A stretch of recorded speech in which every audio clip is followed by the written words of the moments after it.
Welcome to Performance Car Lounge, where each week we speak with enthusiasts selling their beloved performance cars. This week, we speak with the seller of a Hyundai i30N.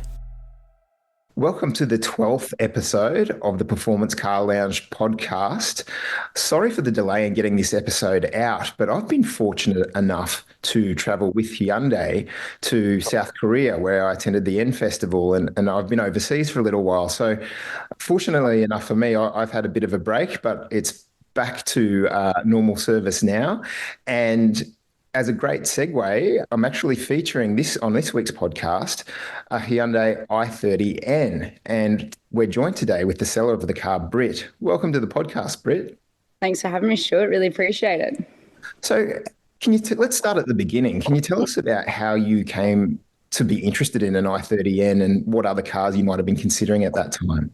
Yeah, absolutely. So unfortunately, my previous car, which was, I guess, my first performance love, was written off due to floodwaters. So it was Ford Focus XR5, bright orange. It was obnoxious. It was loud. It was pretty highly modified. The next step, would have been bigger injectors, bigger turbo, but decided not to drop the money onto that. And then, unfortunately, the incident occurred. And after that, I really struggled to find a car that filled that void. So I wanted something that was a hot hatch. I loved the hot hatch market, and I started looking at different cars.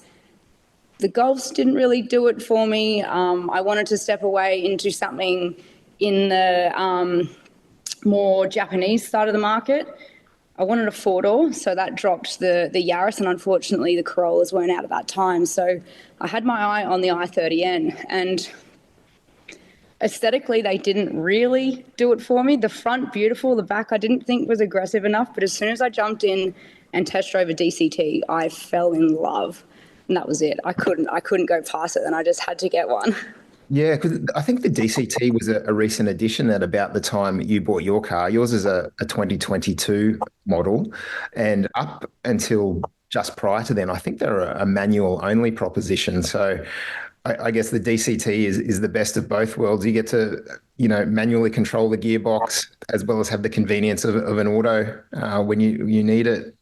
Yeah, absolutely. I've always had a manual car, so stepping into an auto, I still wanted the ability to actually be able to handle and drive the car as I would in a manual. But yeah, I just wanted those quicker shifts and something a little bit more fun. And I think that is a really good point. I'm relatively new to experiencing the N brand, and I think the N brand is quite new to the car scene in general. The N brand was developed in 2012, I think. That's when they started it, and they didn't release their first car until 2016, which was an i30N. And they worked with Albert Biermann, who is famous for developing the M cars. He worked on the E30 M3 right through. I think his last car was the F80 series of M3. So he's worked on some great cars. So he's come from BMW's M division to start up the Hyundai N division. And some people might mistakenly think that's why it's called the N brand, because it's what comes next after M. But I'm reliably informed that's not the case. The N brand comes from two areas. It's the development center in South Korea is located in the Namyang district. So that's where they have their testing center. And also they develop and test all their cars on the Nürburgring as well. So that's where the N brand has come from. So the N brand is relatively new to the car scene, and they have a philosophy, like a three-pronged philosophy that they develop their cars on. They say it has to be a corner rascal, it's got to be track capable, and an everyday sports car.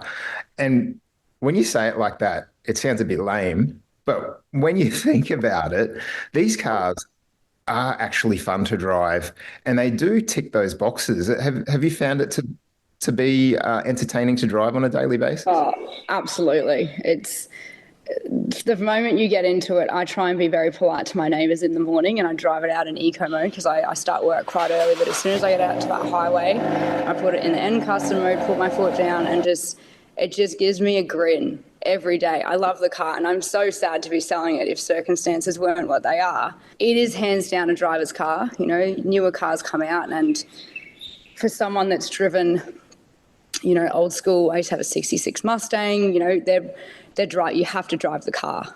Everything's coming out with technology and the lane assist and all of that. You can still turn all of that off. You can be safe, but you still have to drive the car. You can feel the car. You can feel the corners, the steering, the handling and everything. And I just love it. I love it so much. I agree with that completely. It is sort of the best of both worlds. In my recent experiences in driving the Ns, while it's got all the technology there and it's very customizable, you can set up the car to be quiet when you want it to be and comfortable when you want it to be, but quite focused as well when, you know, you've got your N mode where you can set up the suspension how you want it, the engine how you want it, the exhaust how you want it. And it can be like a riot to drive. That exhaust, I can't believe that it's actually road legal sometimes, the amount of noise that it makes for a stock car. And it's just such fun to drive. It's got a great community behind the N as well, which I've noticed. In a short time, the N brand have developed an engagement and following with their customers.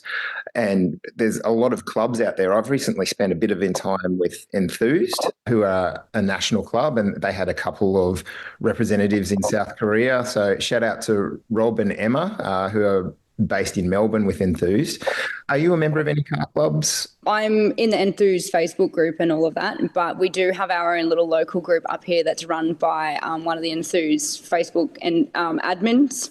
And Ross is awesome. You know, he's frequently jumping into, we've got a group community chat, organising car and coffee meets, whether we're, you know, doing a bit of a spirited run up of our local ranges or, you know, going out for a coffee or, you know, meeting up outside of the cars and just having a dinner or whatnot. It's awesome. And it's such a welcoming community as well.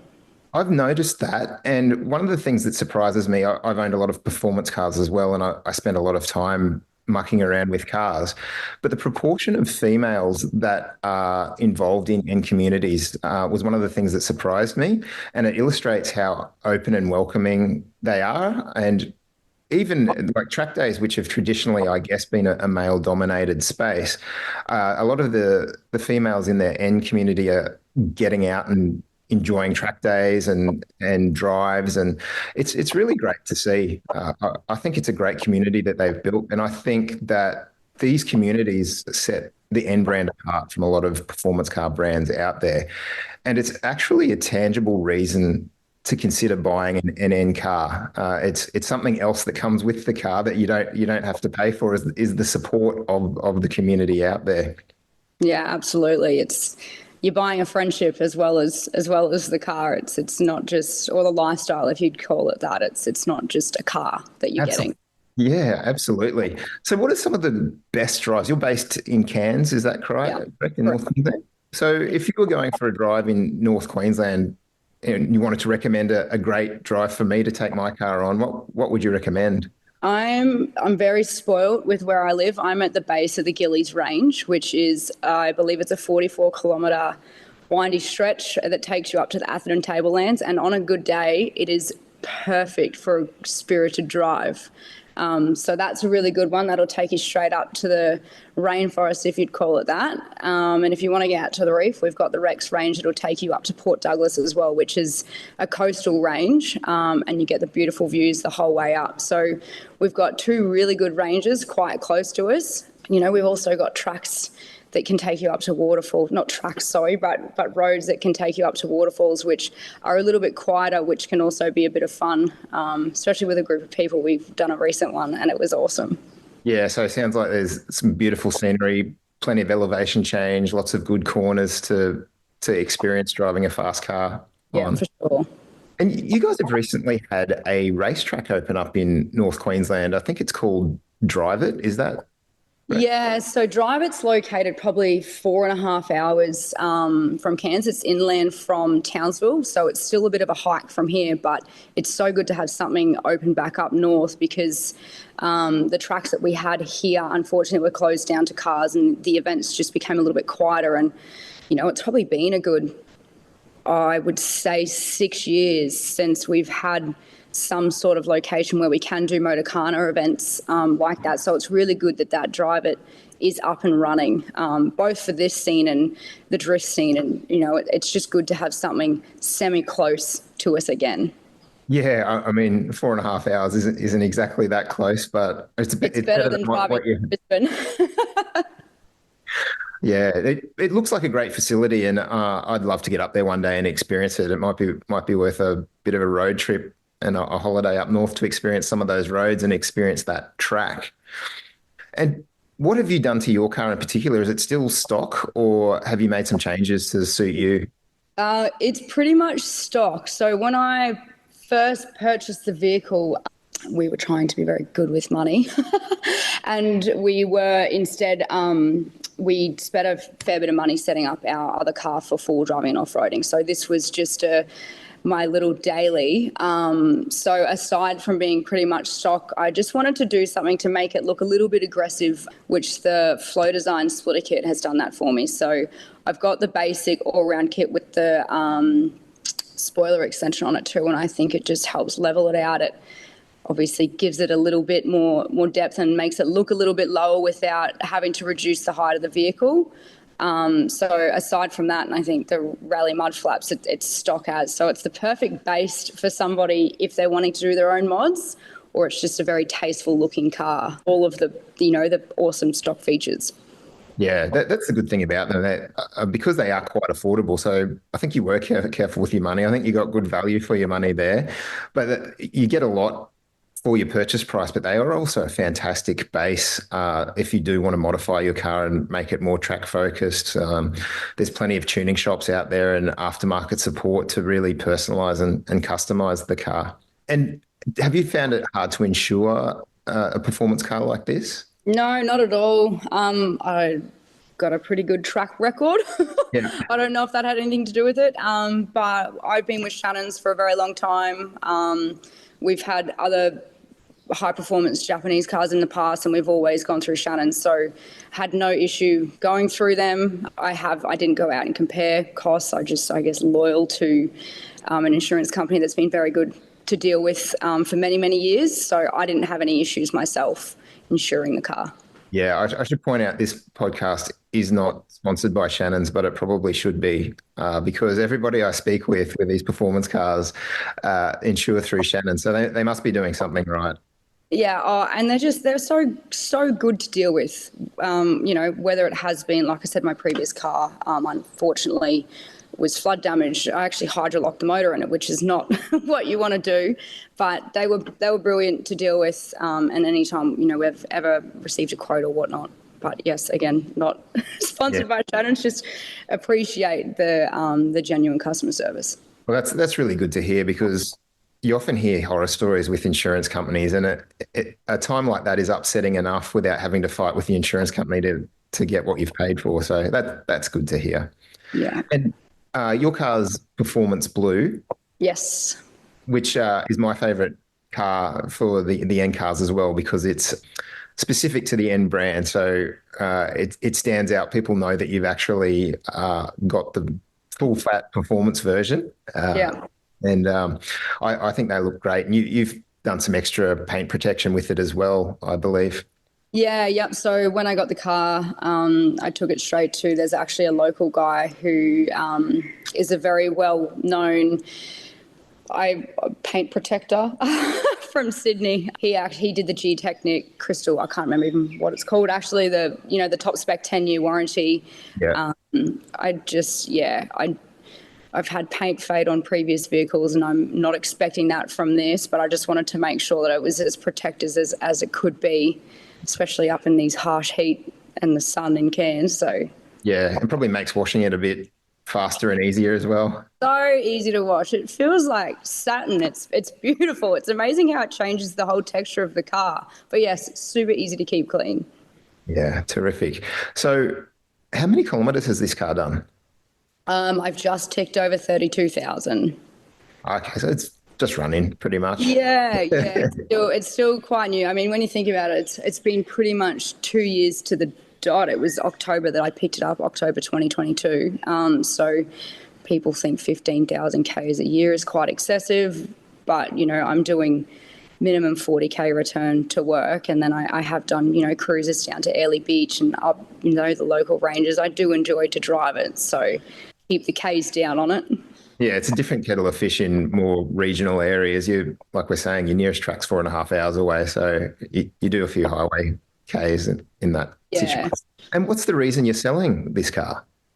Yeah, well, it was never on the cards. If if our circumstances hadn't changed, I wouldn't even look into the future and see that I wouldn't own this car.